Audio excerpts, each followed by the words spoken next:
नमस्कार दोस्तों। म, जय हिंद। मैं हूं रोहित और आपके अपने channel Rohit Career Point channel में आपका स्वागत है। जैसा कि आप जानते हैं कि जो स्टैटिक जीके में हमने एग्जाम पथ सीरीज स्टार्ट की है, जिसमें हम 30 प्रश्न मोस्ट इंपोर्टेंट कवर करने की कोशिश करते हैं, जिसका प्रैक्टिस सेट नंबर 3 में आपके लिए आज लेके आ चुका हूं। इससे पहले 2 प्रैक्टिस सेट में आप ऑलरेडी आपके लिए करा चुका हूं। तो सबसे पहले आप हमारे Rohit Career Point YouTube channel में जाकर जो स्टैटिक जीके की प्लेलिस्ट है उसमें जाइए और उन दोनों प्रैक्टिस सेटों को देखिए, तथा इस वीडियो की पीडीएफ मैं आपको फ्री प्रोवाइड कराता ही हूँ। इस वीडियो की पीडीएफ आपको इस वीडियो के डिस्क्रिप्शन में रोहित कैरियर पॉइंट नामक एक टेलीग्राम चैनल आपका हमारा होगा, उस लिंक पर क्लिक करें, वहाँ टेलीग्राम में जाएं, तथा इस वीडियो की लिंक तथा पीडीएफ हमारे टेलीग्राम चैनल में आपके मिल जाएगी। तथा मैंने जो भी यूपी स्पेशल जितने भी इतिहास वगैरह की वीडियोज हैं उनके पीडीएफ और वीडियो लिंक उसी टेलीग्राम लिंक चैनल पर आपको मिल जाएंगी।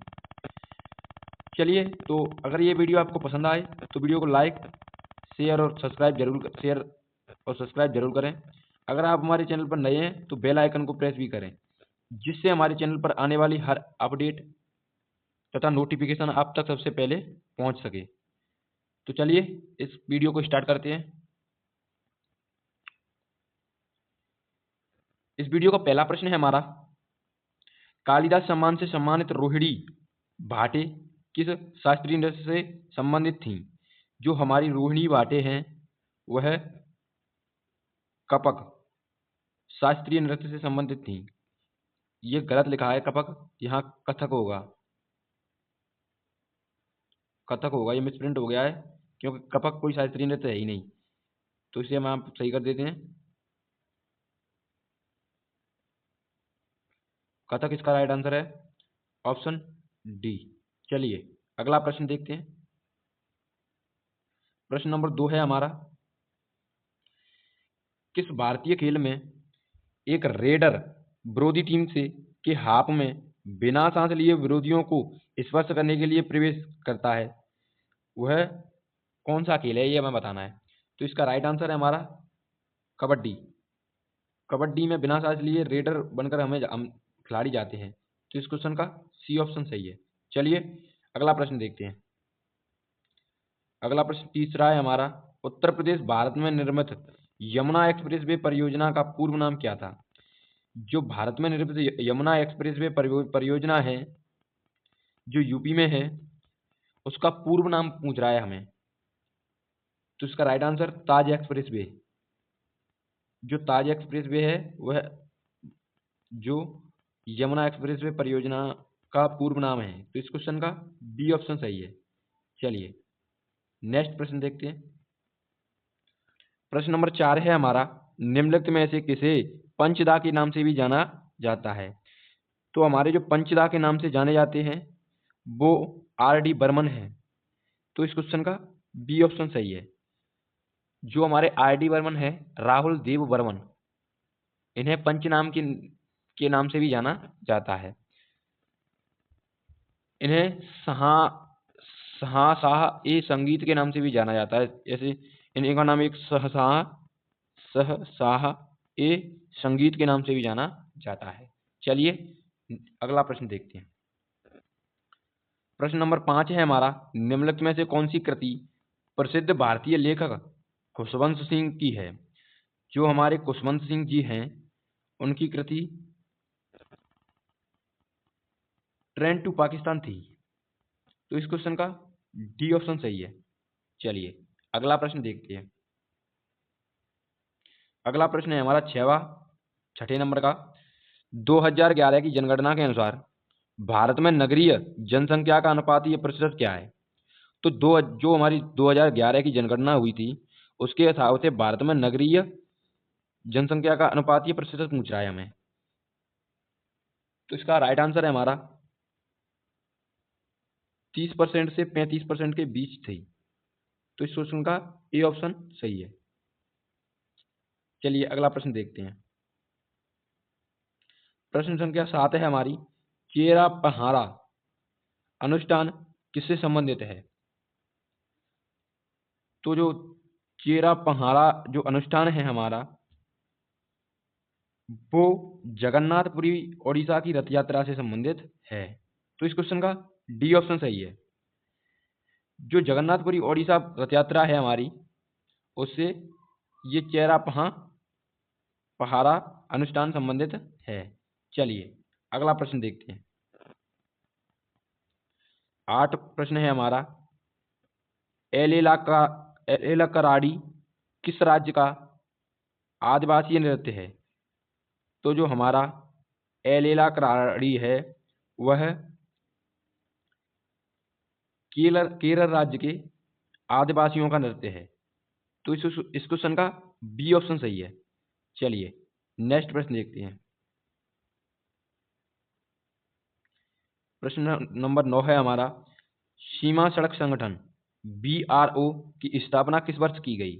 तो हमारा जो BRO है उसकी स्थापना 1960 में की गई। तो इस क्वेश्चन का सी ऑप्शन सही है। 7 मई 1960 में इसकी स्थापना की गई। इसका मुख्यालय नई दिल्ली में स्थित है, यही भी आपको ध्यान रखना है। चलिए अगला प्रश्न देखते हैं। प्रश्न नंबर 10 है हमारा। ओडिशा और आसपास के जिलों के मंदिरों की वास्तुकला में मंदिर के शीर्ष पर दिखाई देने वाली पत्थर जैसी चकती डिस्क को कहा जाता है। तो जो मंदिरों के ऊपर जो चमकती हुई दिखती है हमें डिस्क टाइप की, उसको आमलक कहा जाता है। तो इस क्वेश्चन का सी ऑप्शन सही है। चलिए अगला प्रश्न देखते हैं। जो हमारी 2011 की जनगणना है उससे 2024 में जितने एग्जाम हुए हैं उन सभी एग्जामों में लगभग 5 से 6 क्वेश्चन देखने को हमें मिले हैं। तो उसको देखते हुए हम जनगणना से ज़्यादा प्रश्न आपको प्रैक्टिस करवा रहे हैं। चलिए प्रश्न देखते हैं। प्रश्न 6 है हमारा। 2011 की जनगणना के अनुसार भारत में नगरीय जनसंख्या का अनुपाती प्रतिशत। रिपीटेड क्वेश्चन है ये शायद, ये तो दोनों ही रिपीटेड हैं। एक सेकंड, चलिए आगे देखते हैं।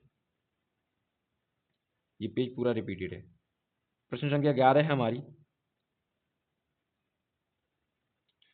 10वां प्रश्न हो गया क्या?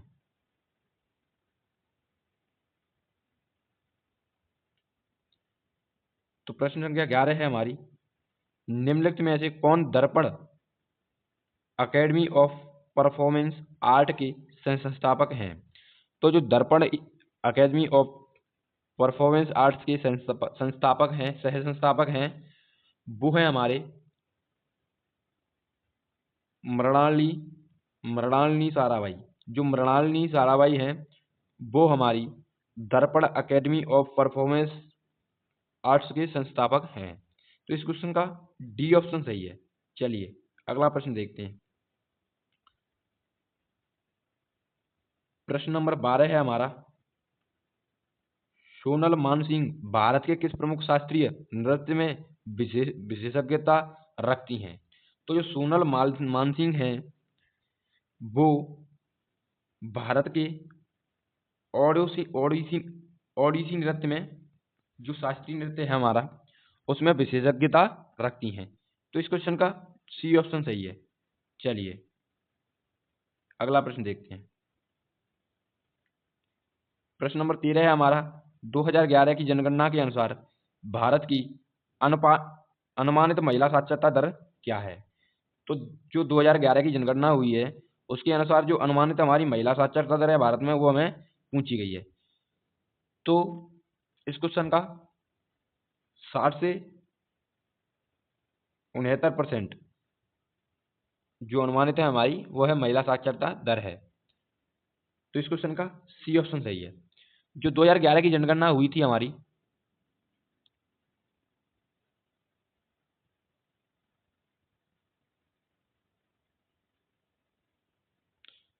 जो 2011 की जनगणना हुई थी हमारी, उसमें 65 से 40% साक्षरता दर रखी गई है। लेकिन जो हमारे ये केरल राज्य है हमारा, उसमें महिला साक्षरता दर सबसे अधिक है। जबकि जो हमारी यूटी है उसमें, यूटी में लक्षद्वीप में महिला साक्षरता दर सबसे अधिक है। तो ये भी आपको ध्यान रखना है। चलिए अगला प्रश्न देखते हैं। प्रश्न नंबर 14 है हमारा, मुडियट्टू किस भारतीय राज्य की परंपरागत लोक नाट्य शैली है? जो मुडियट्टू है वो भारत के केरल राज्य की एक परंपरागत नाट्य शैली है। तो इस क्वेश्चन का बी ऑप्शन सही है। चलिए अगला प्रश्न देखते हैं। कथकली भी केरल की ही है, कथकली, तो ये भी आपको ध्यान रखना है। चलिए अगला प्रश्न देखते हैं। प्रश्न नंबर 15 है हमारा, हॉकी के खेल में मैदान पर कितने खिलाड़ी टीम में सम्मिलित होते हैं? मोस्ट इंपोर्टेंट प्रश्न है ये परीक्षा की दृष्टि से, क्योंकि स्पोर्ट्स से हमारे एक दो प्रश्न है हमारे वो 100% पूछे जाते हैं। चलिए, जो हमारा हॉकी में खिलाड़ियों की संख्या पूछ रहा है, तो ये क्रिकेट, हॉकी, इन सब में 11 खिलाड़ी होते हैं। तो इस क्वेश्चन का डी ऑप्शन सही है। चलिए नेक्स्ट प्रश्न देखते हैं। प्रश्न नंबर 16 है हमारा, हॉर्नबिल उत्सव भारत के किस राज्य से संबंधित है? जो हमारा हॉर्नबिल उत्सव है वो भारत के नागालैंड राज्य से संबंधित है। तो इस क्वेश्चन का सी ऑप्शन सही है। और जो पक्के पागा हॉर्नबिल है वह पश्चिम बंगाल का है, जो पक्के पागा हॉर्नबिल, तो ये भी आपको ध्यान रखना है। चलिए अगला प्रश्न देखते हैं। प्रश्न नंबर 17 है हमारा, डॉक्टर एन राजन किस यंत्र के वादक के रूप में जाने जाते हैं? जो हमारे डॉक्टर एन राजन जी हैं, वो जो वायलिन है उसके फेमस एक वादक हैं। तो इस क्वेश्चन का सी ऑप्शन सही है। चलिए अगला प्रश्न देखते हैं। 18वां प्रश्न है हमारा, निम्नलिखित में से कौन एक प्रसिद्ध भारतीय नृत्य निर्देशक कोरियोग्राफर थी? तो जो हमारी एक प्रसिद्ध कोरियोग्राफर थी वो थी हमारी सरोज खान। सरोज खान है वो भारतीय नृत्य की निर्देशक थी। तो इस क्वेश्चन का बी ऑप्शन सही है। चलिए अगला प्रश्न देखते हैं। प्रश्न नंबर 19 है हमारा, भरतनाट्यम हेतु पद्म श्री पुरस्कार से सम्मानित प्रथम ट्रांसजेंडर कौन है? तो जो भरतनाट्यम जो हमारी नृत्य शैली है उसमें पद्मश्री पुरस्कार से सम्मानित प्रथम ट्रांसजेंडर पूछ रहा है हमें। तो इसका राइट आंसर है हमारा, जो नर्तकी नटराज है वह प्रथम ट्रांसजेंडर है। तो इस क्वेश्चन का बी ऑप्शन सही है। चलिए अगला प्रश्न देखते हैं। भरतनाट्यम तमिलनाडु का जो नृत्य है, तो इसे भी आपको ध्यान रखना है, तमिलनाडु। चलिए अगला प्रश्न देखते हैं। प्रश्न नंबर 20 है हमारा, असम और अधिकांश प्रायद्वीपीय राज्यों में जनसंख्या घनत्व कितना है? जो असम है हमारा उसमें जनसंख्या घनत्व पूछ रहा है हमें। तो इस क्वेश्चन का मध्यम है। इन जो असम और अधिकांश प्रायद्वीपीय राज्यों में जनसंख्या घनत्व मध्यम है। चलिए इस क्वेश्चन का डी ऑप्शन सही है। अगला प्रश्न देखते हैं। असम में जनसंख्या घनत्व हमारा 398 है, ये भी हमें ध्यान रखना है, 398। चलिए प्रति वर्ग किलोमीटर। चलो प्रश्न नंबर 21 है हमारा, अनफिनिश्ड ए मेमोर किसकी आत्मकथा है? जो अनफिनिश्ड ए मेमोर है वह हमारी प्रियंका चोपड़ा जोशन की आत्मकथा है। तो इस क्वेश्चन का ए ऑप्शन सही है। चलिए नेक्स्ट प्रश्न देखते हैं। प्रश्न नंबर 22 है हमारा, नौकाक्रयन नृत्य उत्सव भारत के किस राज्य में मनाया जाता है? जो नौकाक्रयन है वह नृत्य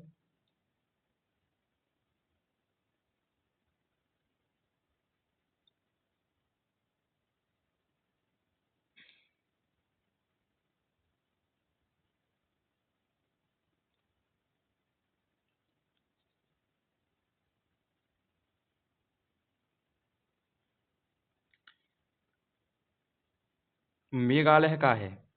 तो इस क्वेश्चन का डी ऑप्शन चलिए सही है। चलिए अगला प्रश्न देखते हैं।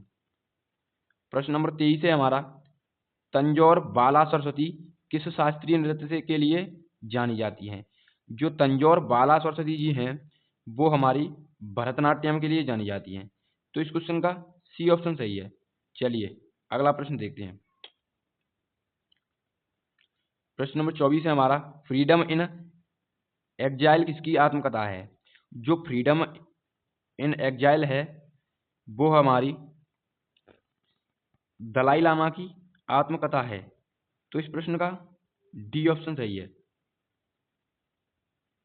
चलिए अगला प्रश्न देखते हैं।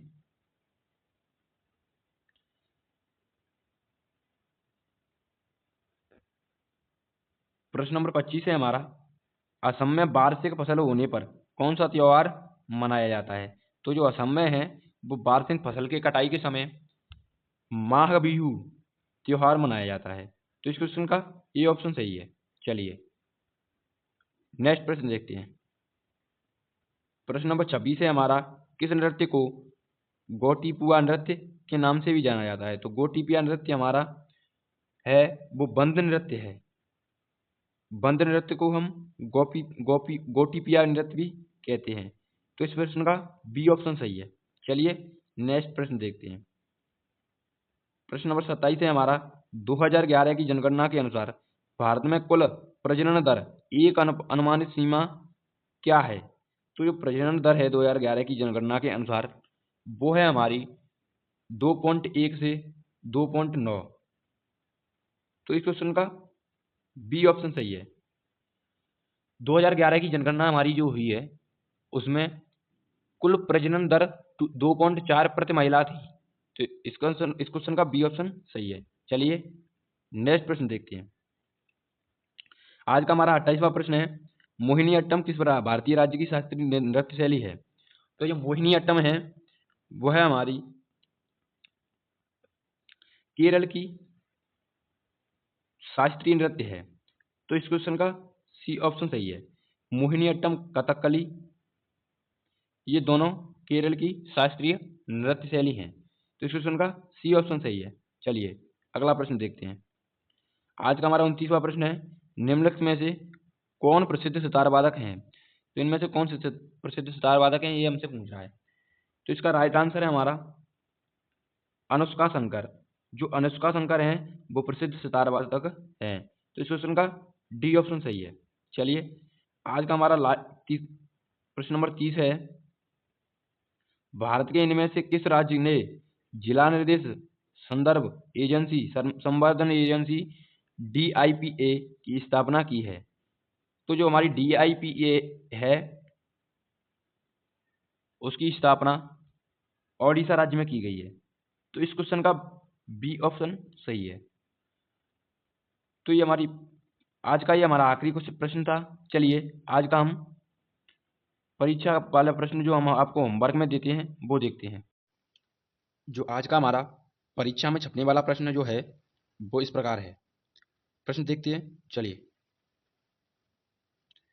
भारतीय ज्ञानपीठ पुरस्कार से सम्मानित प्रथम महिला कौन थी?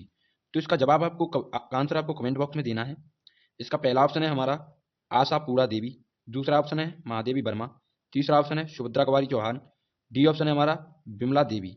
तो इस क्वेश्चन का आपको आंसर कमेंट बॉक्स में देना है। तथा आपको अगर ये वीडियो अच्छी लगी हो तो वीडियो को लाइक, शेयर तथा सब्सक्राइब करें। अगर आप हमारे चैनल पर नए हैं तो चैनल को सब्सक्राइब कर बेल आइकन को प्रेस जरूर करें, जिससे हमारे चैनल पर आने वाली हर अपडेट आप तक सबसे पहले पहुंच सके। तो चलिए आज के लिए इतना ही, मिलते हैं हम आपसे नेक्स्ट वीडियो में। Thank you for watching. जय हिंद।